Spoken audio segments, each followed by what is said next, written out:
Kalimera, everyone. Today we're talking about the Graeculi. These guys have a ton of text, so we're gonna speed this one up a little bit and just jump right into it. Tonight, of course, I'm joined by my trusty co-host Tim. Hello.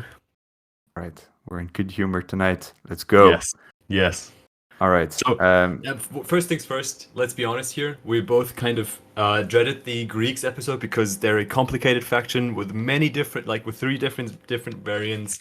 The battle boards all work kind of differently depending on which variant you pick, and they have like a ton of special rules.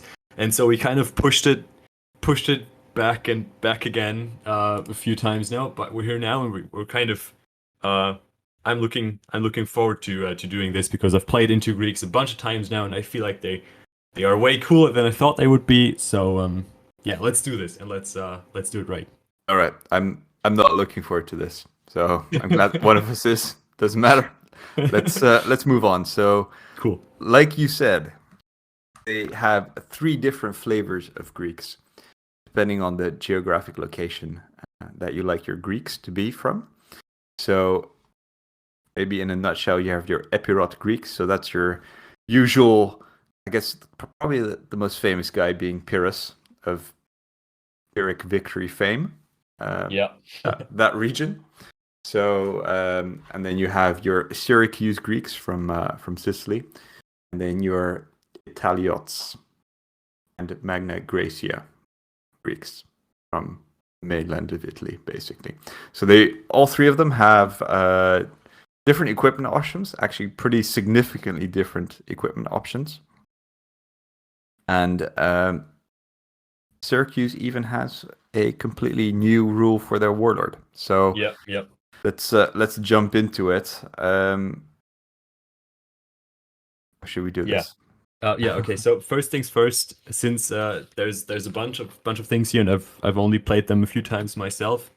I went ahead and asked for some help, and fittingly named my friend Pyros Mark. He helped me out with this and kind of wrote some things down. So probably like half the stuff I know about the Greeks is his knowledge, just to make that clear. Right. Let's start with the phalanx rule, maybe. Do you want to start us off with that, JP? The phalanx special rule. So multiple different units have this as a special rule. So if it's listed as being a special rule, they can take advantage of specific abilities on the battle board. Normally, it's like a little buff on the ability. However, the units that have phalanx lose this specific benefit if they no longer generate any Saga dice, which means that Hearthguard keep on being a phalanx even if they're down to 1, and obviously with warriors, they stop being phalanx if they drop under 4. And you lose the benefit if you touch any kind of terrain whatsoever. So building, uneven terrain, dangerous terrain, etc. So that kind of simulates that the Greek phalanxes were, the Greek phalanxes were very susceptible, and what's it called? They were very weak in terrain that wasn't flat. Yes. They couldn't quite hold their formation, I think, in annoying terrain. Yeah, so that's obviously why the Romans crushed them with their maniple system. Right. Call back to the first episode from Age of Hannibal. All right. Yep. We're making full circle here. All right, let's start off with the Epirot faction, which for some reason I think is going to be the most favorite one that people take. Maybe just kind of like the chatter I receive.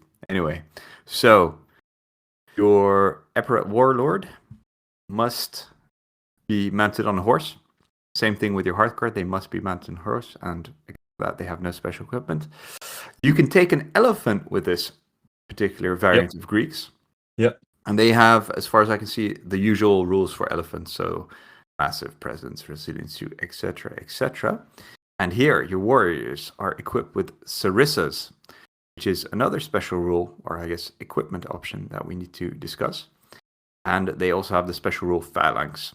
And finally, levies are equipped with slings or bows, or can be equipped with javelins. All right, I think now is a good time to talk about the Sarissa special rule. So this one's actually been FAQ'd.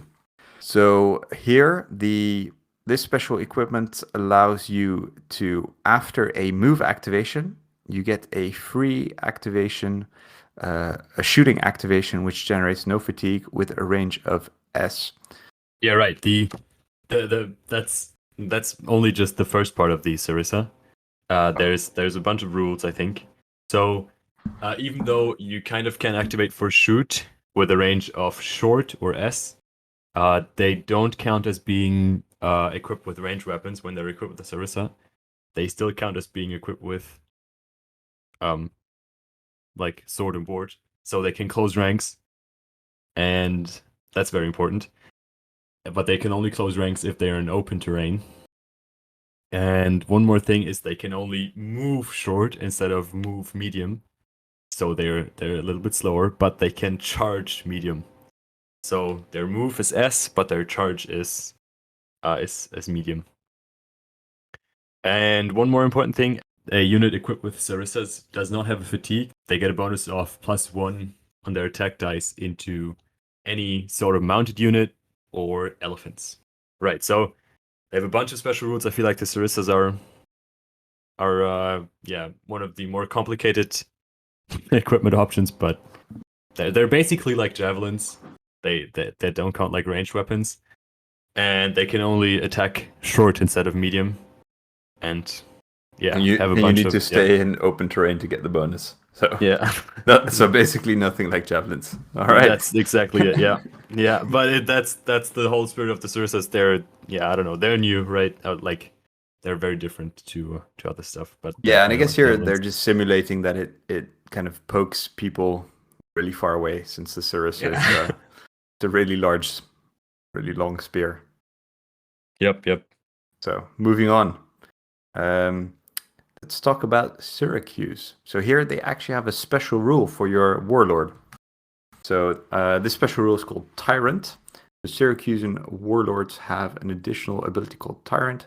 So once per turn during a rest activation, the Tyrant can choose a friendly unit, including mercenaries, with an S. And instead of resolving the activation, the unit gains Resilience 1 special rule until the end of the turn. You can't double up. There's another ability on the board that gives you resilience, so you can't. Yep. You can't double up. But however, the downside is, if you lose your warlord, everyone in your warband gains a fatigue immediately. So they kind of squabble between themselves to see who the new boss is. But if he survives, it's all good. If he dies, it's a bad time. Yep. So the equipment options for the Syracusans are a little bit more varied. So you have a warlord that can either be on foot or on horse. Again, here he has to be a tyrant. You can't choose whether or not he's a tyrant or not. Your Hearthguards are a maximum 1 unit up to 8 figures, and they have phalanx. On foot, obviously, and then your warriors can either be on foot and have phalanx, or can be mounted on horse, maximum 1 unit. And finally, levies are equipped with slings or bows, or can be equipped with javelins. Interesting little twist there, and please note, these guys do not have Sarissas as an option. So, third one's the charm. Tell us about the Italians. Really good question, Tim. These guys don't actually have special rules, so that's nice and simple. Nice. Nice. These guys can take a warlord that's either on foot or on horse, mounted on horse. Hearthguards are just on foot, maximum 1 unit up to 8 figures with the special rule of phalanx. And your warriors either have javelins or they are mounted on horses and also have javelins. Finally, your levies only have 1 equipment option, being slings or bows. All right. That's quite a lengthy section of different playstyles. One quick thing, because I think that's a lot of information just right now, and I just wanted to give a tiny summary on what each faction, like what what makes them special. So Epirus, they have the Sarissas and the elephants, very cool. And so I feel like they are these slow effects. They can be made quick through mercenaries or ruses, and I've seen that done by by my friend Mark before. And then Syracuse, they definitely they are special because they have the tyrant, and they can kind of do anything. I feel like they can use the whole battle board, which the other factions definitely cannot, and so they are kind of like the jack of all trades here. And then there's the Italians, and they're the javelin kind of faction in here, and they're very good at like just skirmishing and throwing javelins all game long, even though maybe the Greek battleboard is not made for this. Talking about if the Greek battleboard is made for this or not, let's do it. All right. I will take the basic activations here. Nice. So, as far as I can tell, there's absolutely nothing special whatsoever. So, let's go. Let's go straight to the advanced activations. The hammer and the anvil. It's a melee activation that only works for phalanx units. It takes a common or an uncommon die. Gain 2 defense dice. If the enemy unit is forced to withdraw, at the end of the melee, activate another friendly unit within medium of your unit for a move or a charge that generates no fatigue. So, this one, I feel like, is a staple of the Greek battleboard, which probably is played every turn if you can manage it. It's 2 defense dice, which is always nice for a common or an uncommon. And if you can manage it through positioning, it's a free activation on top of that for like without a fatigue for a unit within medium, but you kind of have to make your opponent withdraw. So I feel like this is a very strong ability, which is obviously way better if you can pop the second part of it by making your opponent withdraw. And if you can't make that happen, gaining the 2 defense dice is already okay. It's okay. Then it's not great, but it's okay. What do you think? Yeah, I think it's makes it difficult as well. If the enemy withdraws, normally that might put it out of range of M. However, you don't need to charge the unit that withdraw. So you could choose a different. You can choose a different kind of unit as well. So no one's safe. As far as I can tell, you can also play this in your opponent's turn as well, right? Since it's just played in melee, course. So you can kind of like throw in a sneaky little charge in your opponent's turn as well. Yeah, of course. And in which case you're losing the not getting a fatigue from it anyway, but it doesn't matter. It's something that's pretty flexible. Yeah, and one more thing, the second unit that's activated does not have to have the phalanx rule. So that means for the Italians, for example, you can use it on your 12 stack of warriors on horse with javelins to charge in very far after your Hearthguard. With the phalanx rule, just use this and, I don't know, kind of screwed up the enemy. So it's good. Yeah, that's pretty good as well. Yeah, I guess you just charge an elephant afterwards. Not a big deal. Yeah. All right. So the next one is called Thurios, using a common dice. This is a melee or shooting reaction. So this is only for infantry with javelins. Your opponent must reroll their attack dice, which score 5 or 6s. So I think the Syracusan and the Epirot levies can take javelins, and then also the warriors from the Italiot faction can take javelins. Yeah. So I guess it makes them more survivable, since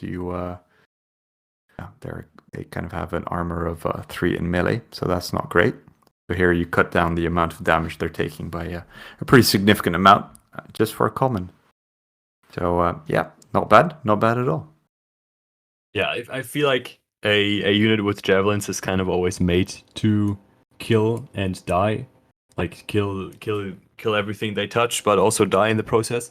So I'm not sure this is this really goes with the flow of having javelins, but I mean, if you have it, it's not too bad. Yeah, and it's just a common as well, so it's not a really horrible thing to play either. So I Right. think it's not bad, not bad. Not amazing, not bad. All right. Next up is Agima.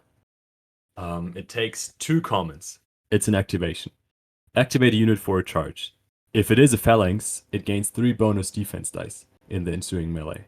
Otherwise, it gains 3 bonus attack dice in the ensuing melee. Yeah, this is very expensive for 2 dice. And it's basically just a charge plus some bonus dice. It can be okay, I guess, if you wanted to pay the die for the charge anyway, and you kind of want those bonus dice. But I'm sure the flexibility of just putting one of those dice into warriors and the other one into an ability that you actually need on the board is probably going to be more worth it. But maybe you think differently. No, I think so as well. Yeah, it's just a little bit underwhelming, I think, for 2 dice. Yeah. It's, if you have a plan and you have some commons, I guess it's fine because you're probably somewhat warrior heavy on your constructions of your warbands, so you would be using a common for them anyway, and then basically it's just a slightly better combat bonus with the common. So sure, I guess. Yeah, one thing to note is that these dice are bonus attack dice, so they increase your combat pool. So if you charge in your levies with this, your levies with, I don't know, javelins, and they would usually only generate 4 attack dice, and then they generate 7 through this, and then you can put another 7 on top of this. So that can be good, I think, but that's a very special situation, or a very situational. Yeah, I guess that's a good point, and then it also means that you can activate your levy with the I guess 2 commons, but yeah, sometimes you just don't want to put a rare on activating levy most of the time. Yeah. All right. Okay, so the next one is Polemos. This is using a rare dice. Melee ability. So for each one your opponent rolls on their attack dice, inflict an automatic hit on them. This ability cannot inflict more than 3 automatic hits or more hits than there are figures in your unit if there are less than 3. So this one has also been FAQ'd. So here, note that this is the modified dice result that is taken into account. So a result of exactly 1 after applying modifiers. So for example, if people are using javelins and they get the +1, this wouldn't be applicable, basically. Yep. All right, but except for that, sorry? Yeah, or if someone is exhausted, and you kind of have to look for the 2s and not the 1s. Yes, good point. But yeah, for just your standard guys with the phalanx rule, yeah, this is fine to pop and do it. However, yeah, I mean, for a rare, and then you need to roll 1s, and then you're capped out at 3 automatic hits. It's not even automatic casualties. They still get to roll for their defense dice. I don't know. Probably not the first place I would put my rare. I don't know how you feel about it. Right. So this is one of the less crazy abilities on here, I think, and the only way I can see it being very good is if you know that you're going to be attacked by either Hearthguard or a Warlord, because usually these types of units usually have a lot of attack dice, so getting the 3 1s or 3 2s or whatever is, I feel like, it's doable. And yeah, when they attack, they probably didn't close ranks because they can't, and they usually don't have a ton of extra defense dice. So this is where you get the most bang out of your rare buck. So yeah, maybe I'd never play this if the enemy unit closed ranks, or if I was attacking levies or warriors, or just maybe attacking Hearthguard or maybe attacking Warlords, and yeah, probably when I get attacked by a Warlord or a Hearthguard. Yeah, all right. I think it's a little bit of a expensive with just the rare as well. So Yeah, not the top of the list to put. I agree. With the rare. All right, next up is the Wall of Pikes. It takes an uncommon, and it's a melee ability. Cancel 1 casualty for each other friendly unit with the Phalanx rule within very short of your unit. So, this one. This obviously doesn't work for the Italians, because they can only have 1 unit of Phalanx. It works for the other 2, Syracuse and Italo, but yeah. I feel like this is difficult because if you have so many units that close to that close to each other, then losing 1 or 2 more dudes probably doesn't matter anyway, because you have the advantage on that side usually anyway. And yeah, I don't think this is the I don't think this is the craziest ability, especially since they don't count themselves. So it's each other friendly unit with the Phalanx rule. So a unit of Hearthguard with the Phalanx rule playing this alone out there doesn't get any casualties saved for themselves. So yeah, what do you think? Yeah, so I guess first of all, it's very, very difficult to use this if you're attacking, since you're unlikely to have other units within very short. Yes. Your unit, since you're kind of moving up, unless this is like the second or the third unit you're charging. It does, yeah. I mean, like you do cancel casualty. It's good for. I mean, that's always good. But like just the very short just makes it somewhat difficult to pull off, I think. So yeah, I'm not sure. I think if you had this on your board and you definitely weren't gonna charge, I guess, 3 units lined up of Phalanx guys, like you probably wouldn't charge the middle one. Yeah, but even you saying that, right? Just charge one of the charge one of the sites, and then this is already half as effective. Yeah, that's the thing. It's just you would have to. Yeah, I'm just not sure when this would be worth an uncommon compared to something else. Unless you just want to stand in the middle of the field and just kind of hope people charge your middle unit. If you play like, I don't know, 15 4-man warrior units of Epriot Sarissas, then I guess I understand. But I guess so. But then you have some different problems. Yeah. It's all right. Kind of a question mark next to this one. Yeah. Let's move on to the Implacable Advance. This is using either an uncommon or a rare dice. So this is an activation. Choose 2 units or up to 3 if you used a rare that are entirely in open terrain. Activate them for a move or a charge. This move or charge must be made entirely in open terrain. So yes, you do get to. This is, I think, the only multiple activation on the board. Yeah. Unless you count the hammer and the anvil, but yeah, that one's a little bit iffy.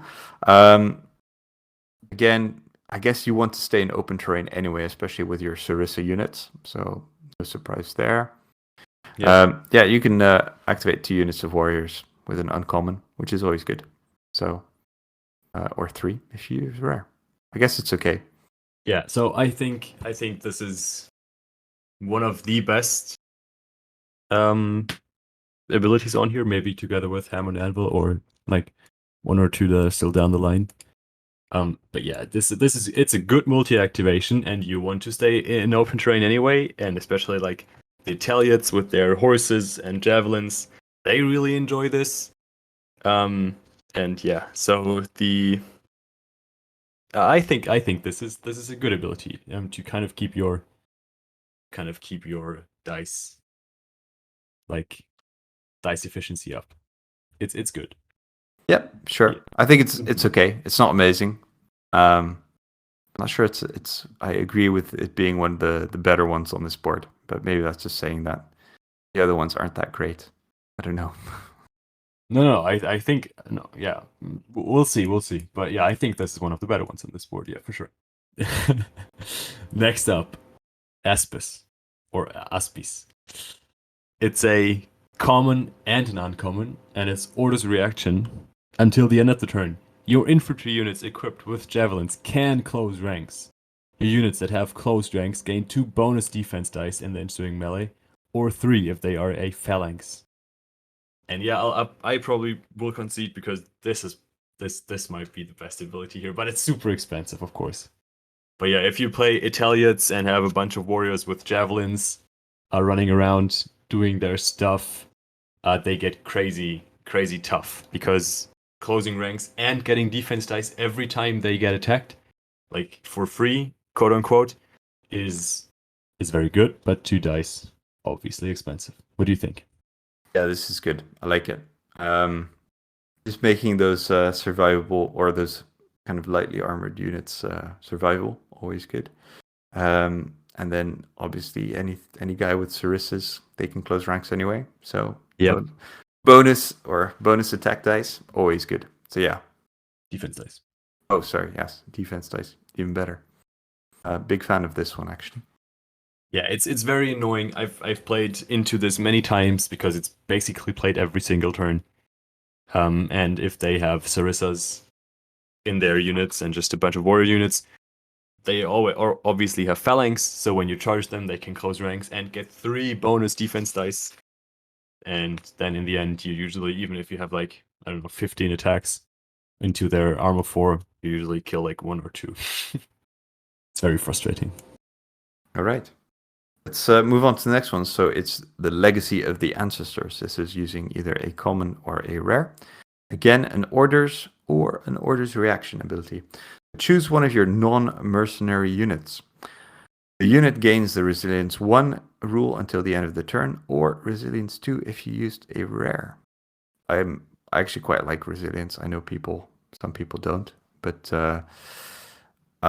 yes, I would definitely play this very often, especially if you're dealing with like some, if you're putting this on your Hearthguard, if they're mounted or something, just make them super survival. However, one thing to note is that removing fatigue is not one of this board's strong suits.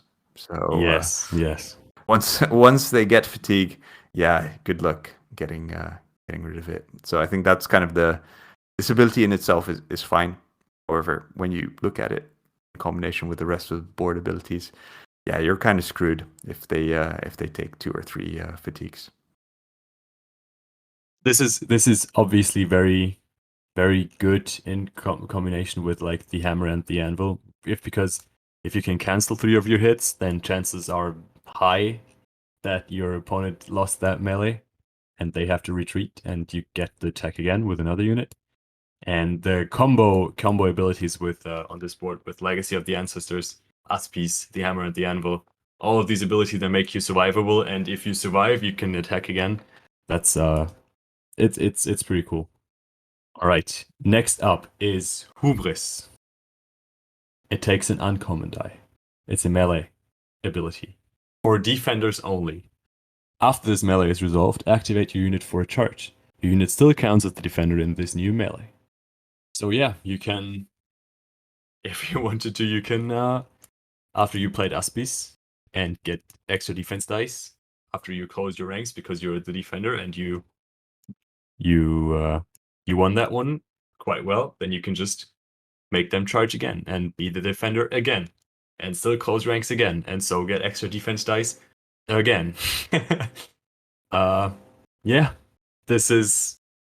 You don't want to play this if your opponent has javelins, I think, and you're not planning on closing ranks, and you don't want to do this into Carthage heavy chariots. But other than that, I don't see a big reason not to play this. Since this is probably in your opponent's turn, doesn't generate a fatigue for you, most likely, so quite good. Yep, yeah, definitely. I think the fatigue-free charge or the second charge is pretty tasty, especially just for an uncommon as well. Yeah. All right, we've reached the end of the battle board. So Hitaroi is a final ability. This is using either a common or an uncommon melee ability. So gain 2 attack dice, or 4 if this unit is mounted. Right, that's a pretty straightforward one. Normally, the bottom right hand corner is a little bit more complicated and a little bit fancier. But this one's I would classify this ability as one of the abilities they normally put in the top left hand corner of the I battle agree. board. So I agree. I'm kind of shocked and confused by finding this one at the bottom right hand corner. It's not right. It's just not right. But, yeah, I mean, it's okay. It's fine. It's like a better combat bonus.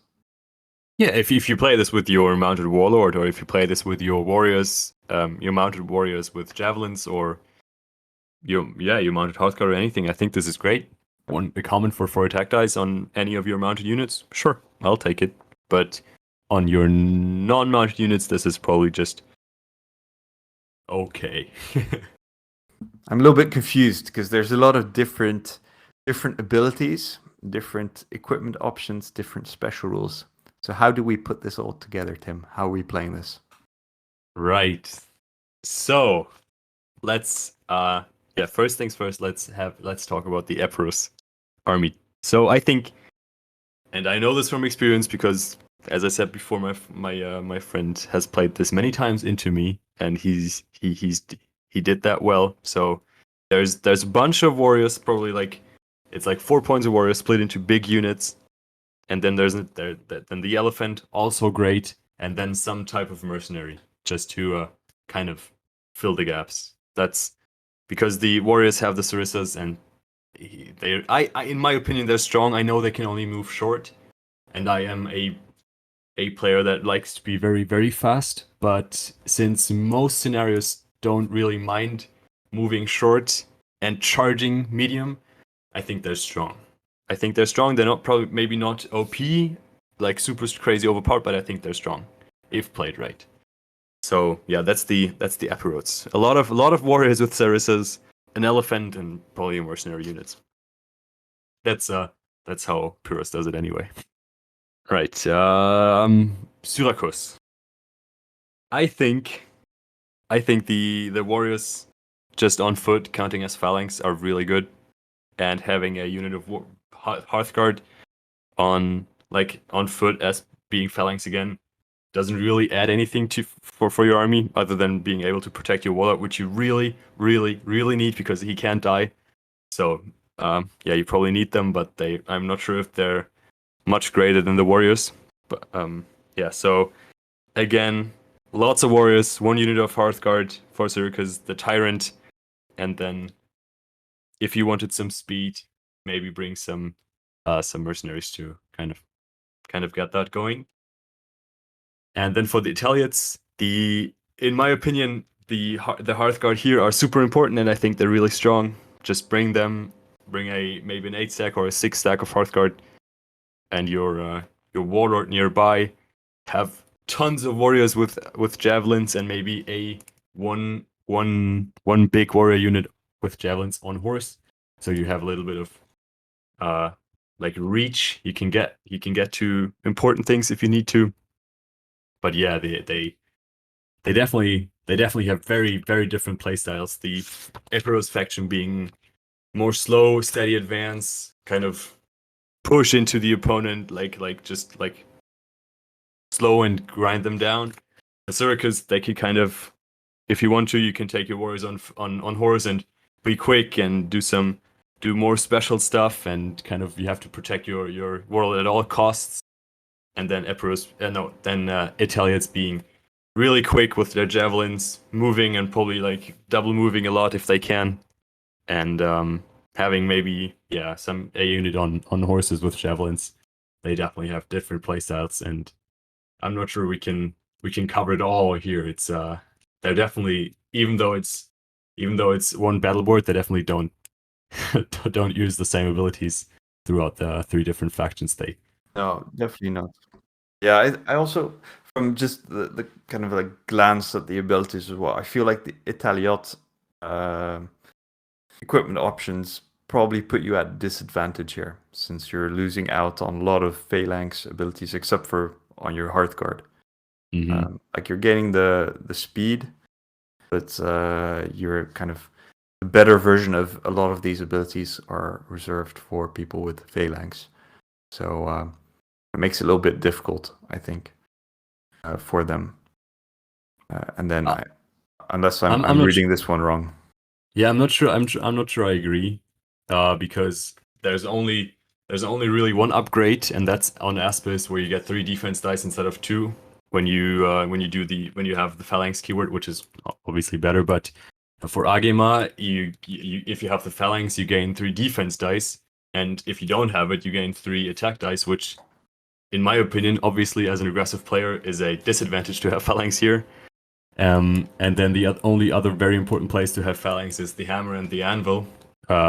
So that's only on one unit that has to have the phalanx. So only a Hearthguard phalanx, that's perfectly fine. And then they can activate the warlord, or I don't know, another unit that's close by and that can do stuff. All right, interesting. So if you were just a all-round type of guy, which type would you play? Which type Syracuse. of Greek? Yeah, for sure. No elephants for you. No, I don't want no elephants. No, I think elephants are great, but yeah, Syracuse, as I was told, is the only faction that can use all of the board and can use it all kind of well and nice. So yeah, if you want to have the full Greek experience with the whole board, then Syracuse is the one for you. Yeah. All right. And for people who enjoy elephants, how would you run that? Right. So if you really enjoy elephants, then going with Epirus and bringing 2 of them, I think, is fine. 2 elephants and 3 points of warriors, and maybe 1 point of mercenaries, or just 4 points of warriors is probably also fine. And have the elephants close by, next to your warriors with Sarissa, so you can always activate them fatigue-free through hammer and anvil, and make them very dangerous, because charging with no fatigue on an elephant is just very tasty. Yeah, I guess the main downside on this board is you don't have a way of removing fatigue from your elephants in an efficient way. So they're probably 1 charge, maybe 2 charges, and they're kind of out for the game, unfortunately. Yeah, but on the other hand, it's rule of cool for the elephants. So yeah, I mean, just take them; they're cool. Yeah. And yeah, if you feel really aggressive and like the javelin life, then go with the Italians. They are going to use half the battle board, but use it very, very cost efficient, and then you're going to be fine. All right. Do we talk about model options? Okay, yeah. I think this is easy. It's, in my opinion, it's by Victrix. They have everything. They have like 1 million different Greek and friends sets that you can get, that basically can build anything that you can imagine, as far as I know. Also good to mention, it looks like you'll probably just be able to use 60 to 75% of them in the Age of Alexander, his successors. Yes. So yes. If you're thinking about painting efficiency, this one's not too bad. Yeah, but I mean, I think those are the older Victrix sets, and sometimes it shows. So you have to enjoy painting the same model 36 times. The same model, and then also the ridiculously creased clothes. Yeah. All right. Anyway, on that positive note, do you have any metal recommendations? No, I do not. I was scared away by all the text of this Greek faction, so I haven't really looked at them too clearly. But I think the gripping beast ones look fine. Nothing special.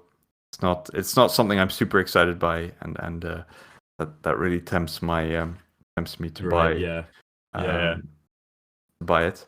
just for the people who maybe forgot, the last few pages of the Age of Hannibal book actually have quite a few pictures of various warbands. So if you want the metal models, if you not sure what they look like, just feel free to have a look at the last few pages. That's a big teaser for people who don't have this book, man. Well, tough. Buy the book. All right. Come on, support Saga. Buy the book.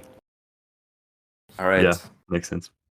On the plus side, the dice that they use, they called the Greek dice, I assume. Yeah. They are the purple dice. They're very nice looking, very stylish. And they're used by 3 out of the 6 factions in Age of Alexander. So you're definitely setting yourself up for Age of Alexander if you go down the Greek Hannibal route now. We like that. We like just basically steal. So feel free to pick up those dice. All right. I think have we come to the end of this particular episode? Yeah, I think so. So just I need your final review. What do you think out of 5? How good are they? I still don't like them. I just right. I like the way that they look. I do like the aesthetics, but I'm not ready to paint a whole bunch of guys that look very kind of all look the same. Mm-hmm. And then secondly, none of the abilities on the board really grab me. I think I'm kind of lacking some of that super aggressive faction that I like. Yeah, it's not like with the Gauls or something where you look at the board, you're like, okay, this is going to be a ton of fun. This one's definitely more of a thinking man's army. So maybe for we don't like that. So for the more intellectually inclined people, this one's for you. But, that kind of puts us kind of out of the running. Yeah, it totally is like along the lines of the Iberians, where even though we talked about it like for an hour, it was still too much in the end to grasp it all. But yeah, I agree. All right. So out of 5 Sarissas, I would give it like 2 Sarissas and like a half broken one. Cool. I think I'm a little bit more optimistic about it, especially since I faced it many times now. And I think Epirus especially is very, very, very strong. And this is a hot take for many people out there. I know so many people hate the Sarissas, and I'm sure you're all correct. But I'm also quite confident that I'm not super wrong as well. But we can all be correct. I think in most of the scenarios they are just very good, and in some of the scenarios they are very bad. I know that. It really depends on, but that kind of goes with every single army out there. In some scenarios they're just super good, and some they're bad. And so yeah, my most hated opposing faction is Epirus at the hands of Pyrrhus. That's they get like 3.8 Sarissas out of 5 for me. I think they're good. All right. I guess one danger is that since you have so many different equipment options, there's a danger of like this warband's just never going to be finished. So you're like, oh, what if I tweak it slightly and play a different city state? Then you basically end up painting like 95% of a new warband. So I've been down this road before, so you can't trick me, Studio Tomahawk. I'm not going to touch these guys. Right, then I guess we can look forward to talking about more Greek type factions from Age of Alexander soon, and see if you like them better. Indeed. All right. Thank you very much, Tim. Pleasure talking to you as usual, dropping your knowledge bombs. Thank you to our listeners to making it to the end, and hope to catch you soon. Yes. Thank you. Bye-bye.